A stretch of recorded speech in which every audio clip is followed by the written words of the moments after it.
All right, I want to talk a little bit about the way that I typically like to fish this Berkley Jack. Now, Corey just talked about, the fact that he uses the reel to impart most of the action. And the way I'm fishing it, it's a similar action, but just a little bit different cadence, obviously, maintaining somewhat of a tight line.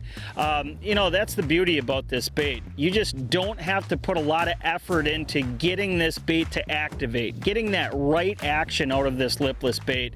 And we put a lot of time into designing this thing strictly for that.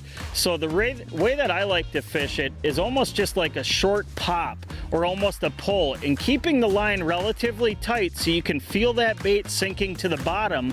In case you get that bite as it's falling, you'll feel that tunk. But I'm not sitting here ripping it as hard as I can and dropping it on slack line just simply to get action out of the bait, because this thing works with so much less effort. So this Berkley Jack's a really great bait when you're gonna fish lipless baits, and it's a lot easier on the body as well. And you can use this bait, cast it a mile, and catch walleyes all day long.